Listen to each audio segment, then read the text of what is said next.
Ladies and gentlemen, welcome to this Infernus guide. Today we have a pretty new build for Infernus that we made. It's called Tank Infernus. It revolves around being slightly more tanky and slightly more in the middle of the team fights and having slightly less damage. This guide will also be available on Mobalytics, which is a new partner for me, so I will be posting most of my builds there as well. For those who are completely new to Infernus, just quickly going to show his abilities. He has an ability called Catalyst that spews napalm and slows enemy movements and amplifies damage you do to them. He has a Flame Dash that makes him charge around and also do burn damage. And he has an Afterburn. So his entire toolkit is kind of built around Afterburn because he applies a damage over time when he hits a certain amount of bullets on the enemy target. And all these other abilities, when they damage an enemy, it refreshes the duration of Afterburn. And his ult is Concussive Combustion. It's a explosion that hits targets around you after a little delay. So we're going to see that later. By the way, guys, we are close to 700,000 subscribers on the channel. Once we hit that, we're going to show you a special top 5 duo lane combos video. So please click the subscribe button as it helps me a lot. Thank you very much. Okay, so right now we are just starting the laning stage. We skill Afterburn first. So we're just going to try to poke enemies as much as possible while looking for last hits.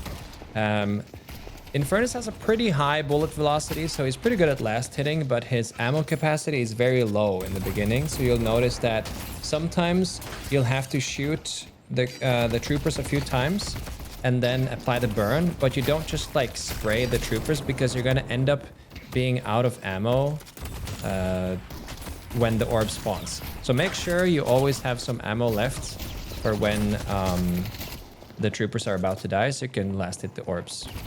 We're playing against a hyper-aggressive Shiv and Wraith here, so it's pretty difficult. You can see we've already taken quite a lot of poke. So right now the focus is just to kind of not get shoved too hard into the tower, because then we open ourselves up for being ganked. See, these guys are already starting to push really hard.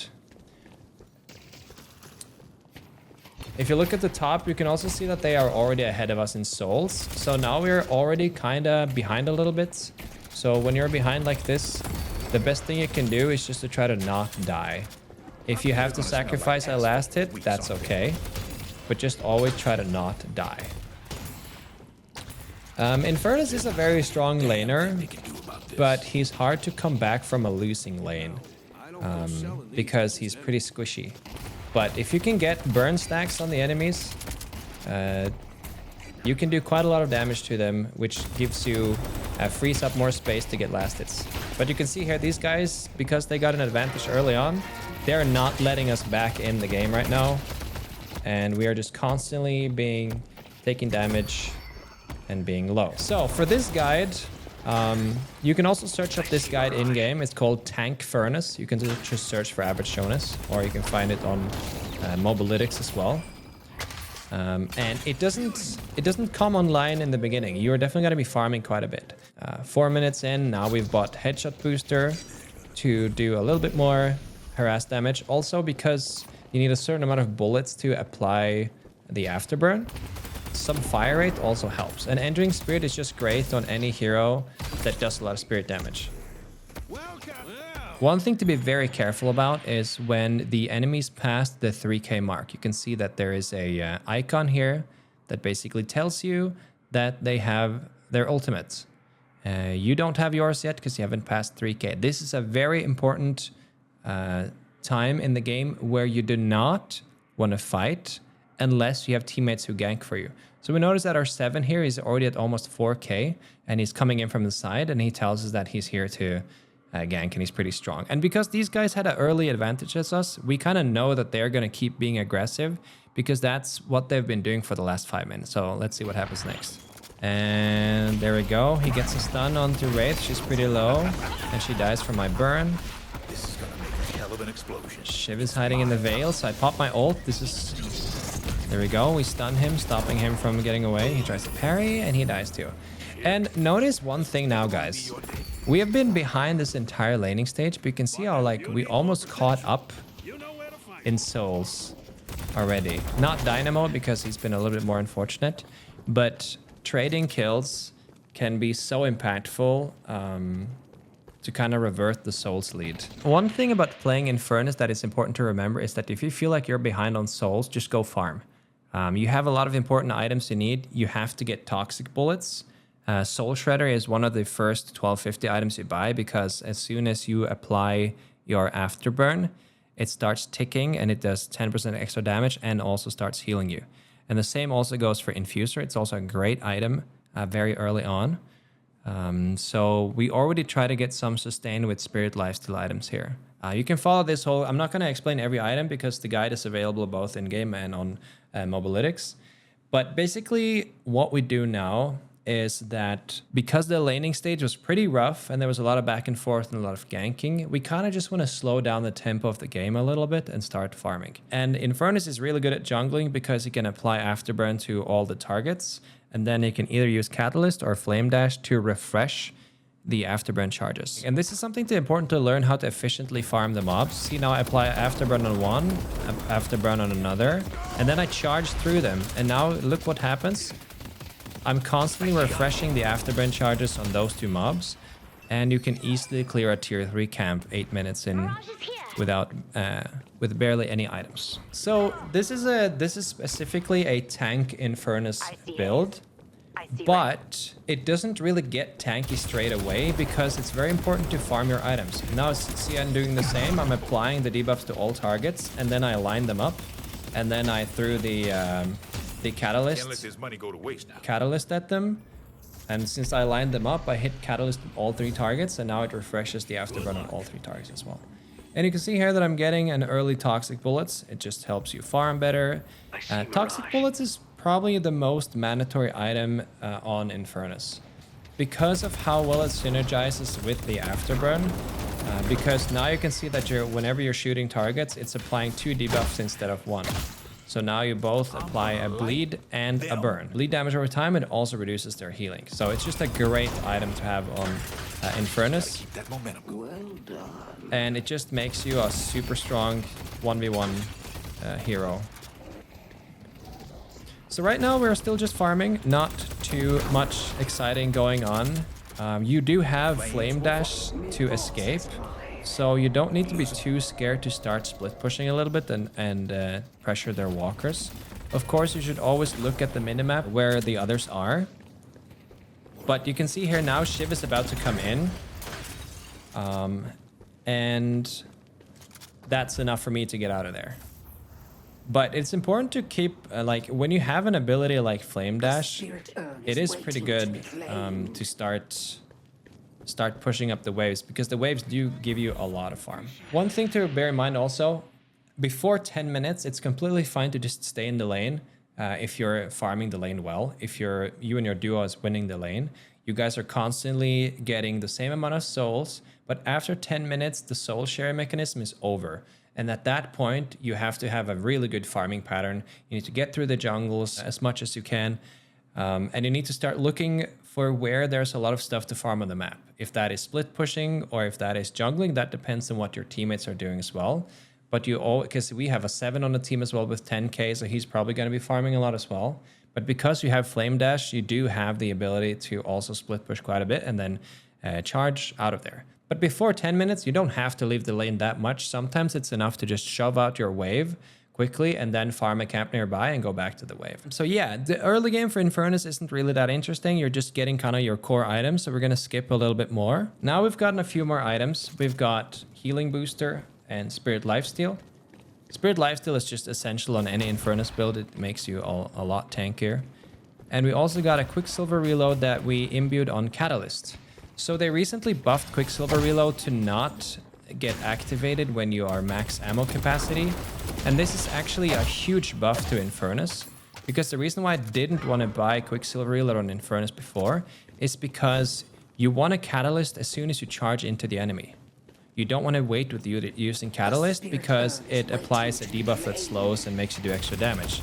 So now, because they buffed Quicksilver Reload to only apply when you're not on max ammo, as long as you charge in with max ammo, you're not using up your Quicksilver Reload, and you can basically Catalyst again in the middle of the fight and get a free reload because your Catalyst has 2 charges. Okay, so now looking at the minimap here, both me and Seven, we have been thinking the same thing. We are farming, we are split pushing, we are looking for where we can create more space for our team. The other team is doing the same. Hayes is trying to push this lane. There is a fight going on here. So me and Seven, we see this as an opportunity to try to get our first walker. Okay, so we hear a Shiv coming in. But we're still looking at the map, so we're actually not in trouble just yet. So we decided to go in for this. Don't ask how that Infernus ult missed. But here we actually get a free kill on Shiv as well, and we are already pushed up all the way to their base. So now we have taken control of this entire side of the map. So you notice how the first thing the Seven does, and me, we instantly take these camps. And the reason for that we take these camps is that these camps are usually always farmed by the enemy.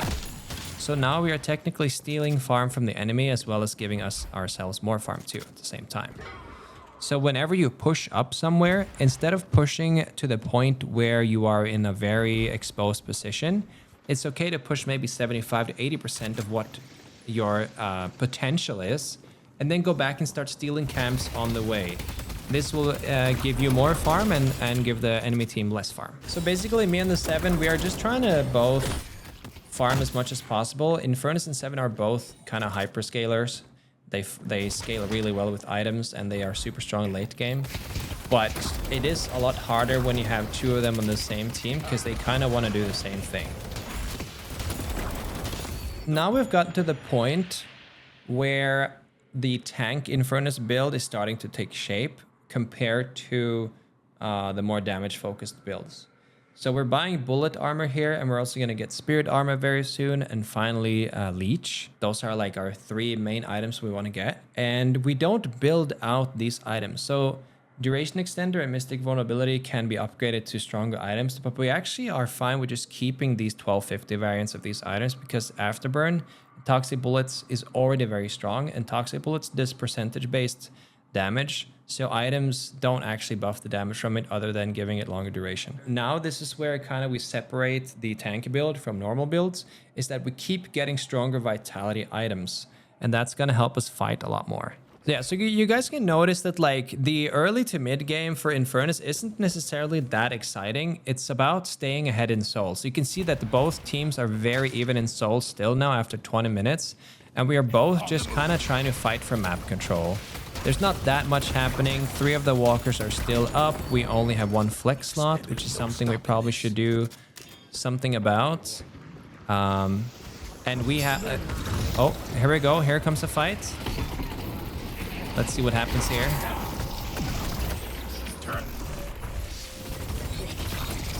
Oh, another dodge. Wow, Infernus ult is so good. Okay, we're chasing after the Wraith here. Boom. So you can already tell that we are getting pretty tanky.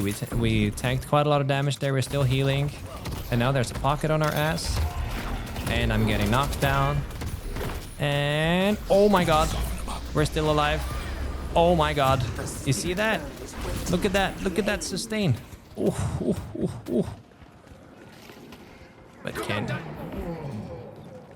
yeah, so this is like the main reason why I wanted to like kind of make a more tanky Infernus build is for situations like these, where there is just so much damage happening and you constantly just out-sustain the enemy.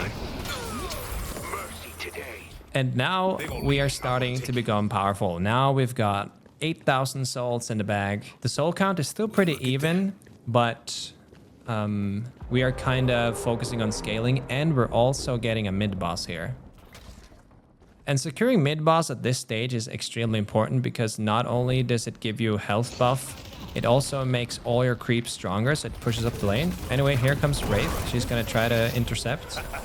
We apply debuffs. And notice something here, guys. I did the same thing as earlier. Instead of just like charging in, if you can apply the afterburn to them before you charge through them, the Flame Dash is constantly going to reapply afterburn. So they can take tons of damage over time, which gives you tons of sustain just because you do that first.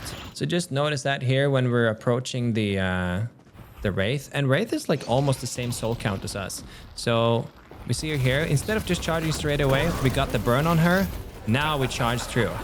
And now she's just going to die. Okay. And then another thing that, and this is pretty much what I think like is the best usage for Infernus ult, is to secure the mid-boss crystal. Because the explosion of the Infernus ult cannot be interrupted, it's great for just like stunning in the middle. Okay, here we have haste. They recently changed it so it's much easier to see the range of haste ult now, and that's very, very helpful. Okay, Shiv is going in as well. See, one big issue the enemy team has here now, they keep like staggering in. They keep going in one by one, which is not very beneficial. Oh. So that was like, this was actually a pretty huge swing for us, even though it doesn't look that way with souls. But you have to remember that because 3 of them are dead for quite a while, it also means that we can now spread out and take tons of objectives while they are dead. And all the lanes are pushing by themselves because our troopers now have more health. So now we have 11,000 souls. So we were fighting that with a huge bank. Now we're tanking up. Now we're getting leech here. We're still lacking flex slots here, so that's obviously an issue that you need to deal with by getting down 2 more walkers or 1 guardian. Oh yeah, that's the walker. We need to get this walker. Okay, so we got improved bullet armor and leech. We are still pretty susceptible to spirit damage. But now at least we are tanky. And this is something that's very important when you guys are playing for any hero, by the way. When you are deciding to buy bullet or spirit armor first, check this. Press tab and look at these bars. You have a haze with maximum weapon build. You have a wraith with maximum weapon build. These guys are all going half weapon build. There's tons of bullet damage here, and you can also press this thing here, incoming damage, and check your last 10 minutes how much damage you've actually taken too. So there's a lot of ways to figure out what you should focus on. But right now it was pretty much because we were lacking flex slots. So since I already had bullet armor, having only 1 flex slot, it makes sense to just upgrade this one instead.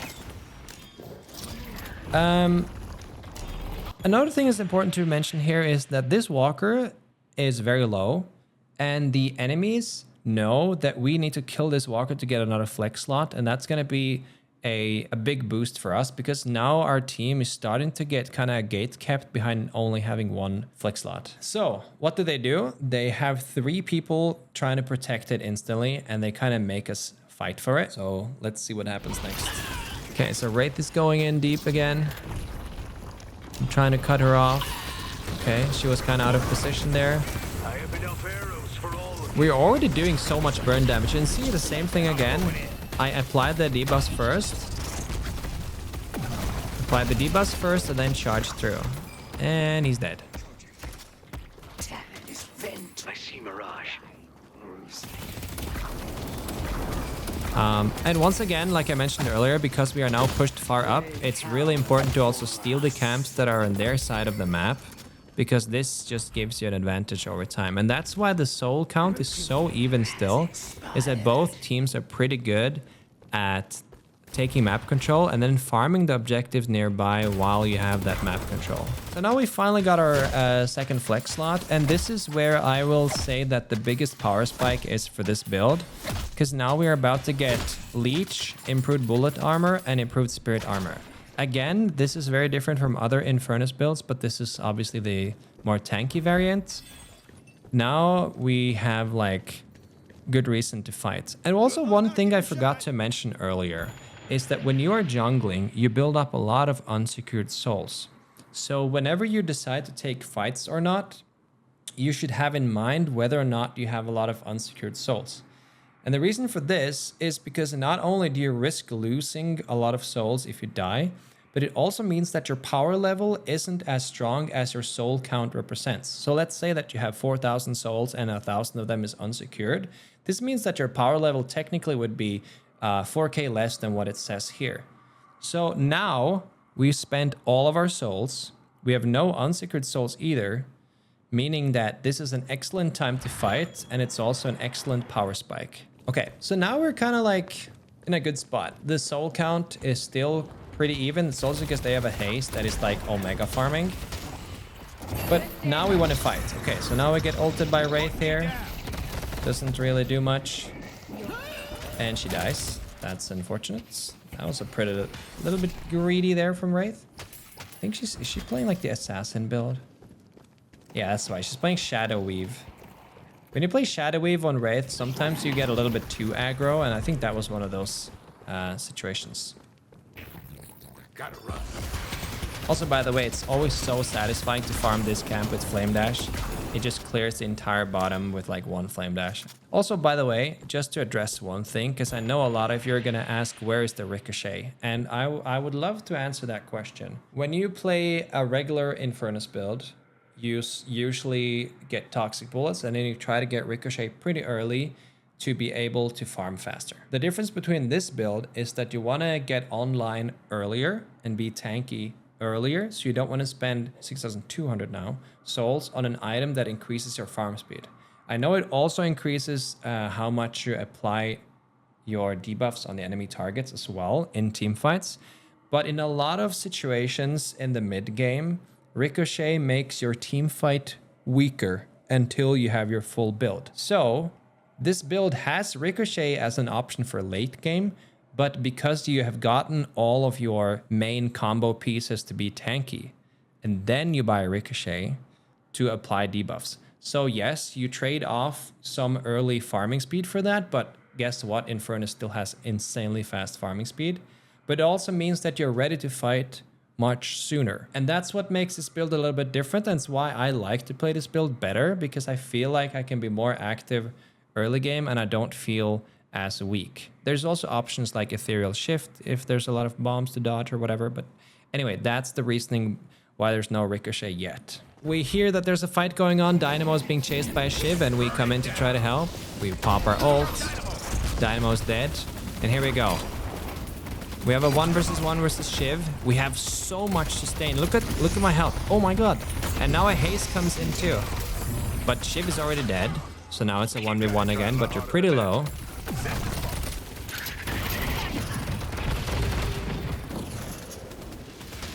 And look at that. That was a clean 1 versus 2 against a Shiv with 29k souls and a Haze with 40k souls. That is the power of Tank Infernus.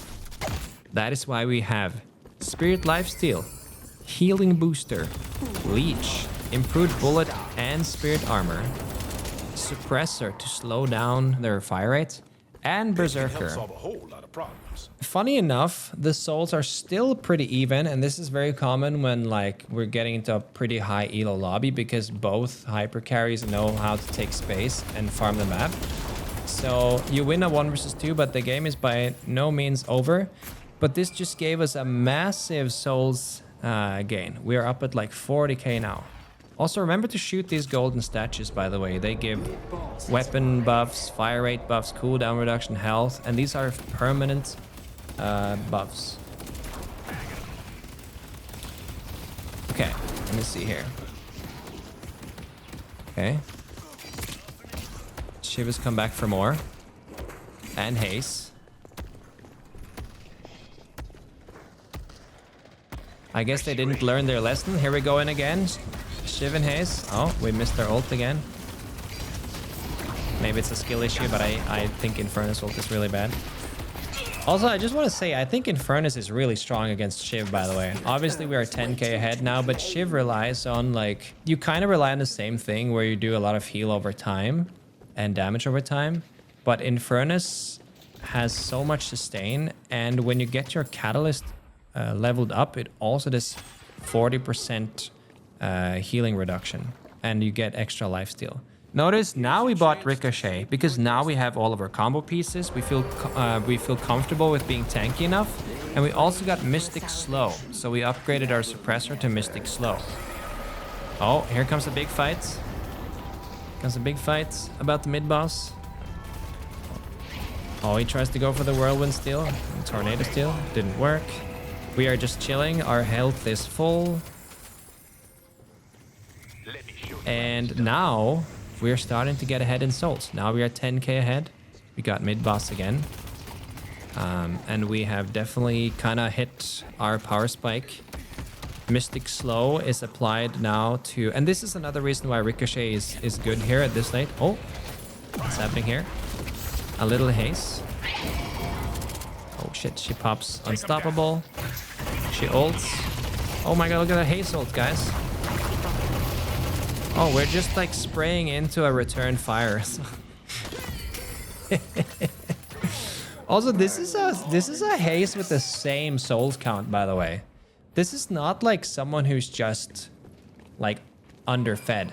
This is a haste that has like Colossus, silencing bullets, burst fire, bullet lifesteal, and even lucky shot. It's not, yeah. All right. So suddenly we are looking pretty solid here. We're starting to take down their base, and we haven't really had a lot of value from the Ricochet yet, but that's obviously also just because the game is finishing earlier. So like, it's also just to help you keep scaling. But you notice that there was a few very important 1v1s or 1v2s where we straight up just like out-sustained all their damage.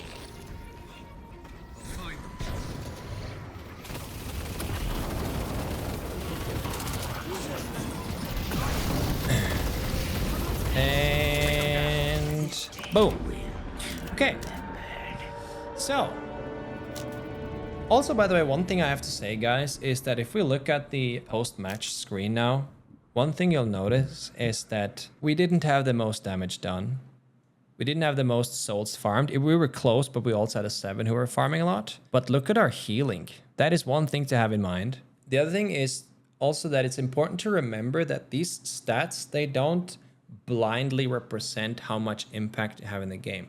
For instance, in that fight where our Dynamo was getting ganked by the Shiv, and then we kill the Shiv, and then the Haze comes and tries to kill me, and then we kill both the Haze and the Shiv. And then later on in a 1v1 outside their base, we kill Haze again, and she pops ult, which is like the biggest...